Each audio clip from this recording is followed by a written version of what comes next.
About 6 months later, when my grandparents were visiting relatives in Lucknow, grandfather took the opportunity of calling at the zoo to see how Timothy was getting on. I was not there to accompany him, but I heard all about it when he returned to Dehra. Arriving at the zoo, grandfather made straight for the particular cage in which Timothy had been interned.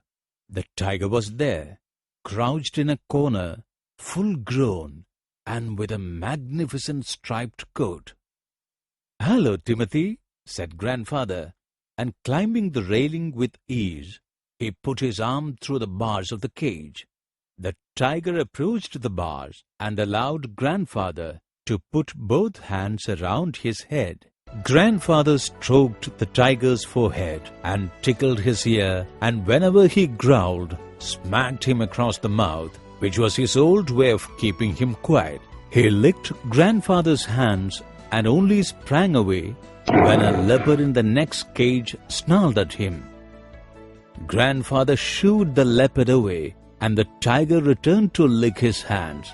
But every now and then the leopard would rush at the bars. The tiger would slink back to his corner. A number of people had gathered to watch the reunion when a keeper pushed his way through the crowd and asked grandfather what he was doing. "I'm talking to Timothy," said grandfather. "Weren't you here when I gave him to the zoo 6 months ago?" "I haven't been here very long," said the surprised keeper. "Please continue your conversation. But I have never been able to touch him myself. He is always very bad-tempered." "Why don't you put him somewhere else?" suggested grandfather. "That leopard keeps frightening him. I'll go and see the superintendent about it."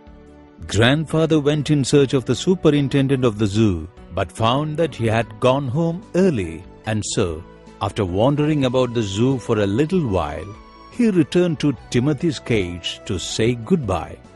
It was beginning to get dark. He had been stroking and slapping Timothy for about 5 minutes when he found another keeper observing him with some alarm. Grandfather recognized him as the keeper who had been there when Timothy had first come to the zoo. "You remember me?" said grandfather. "Now, why don't you transfer Timothy to another cage away from this stupid leopard?" But sir," stammered the keeper, "it is not your tiger." I know," said grandfather testily. "I realize he is no longer mine, but you might at least take a suggestion or two from me." "I remember your tiger very well," said the keeper. "He died 2 months ago." "Died?" exclaimed grandfather. "Yes, sir, of pneumonia. This tiger was trapped in the hills only last month, and he is very dangerous." Grandfather could think of nothing to say. The tiger was still licking his arm with increasing relish. Grandfather took what seemed to him an age to withdraw his hand from the cage. With his face near the tiger's, he mumbled, "Good night, Timothy," and giving the keeper a scornful look, walked briskly out of the zoo.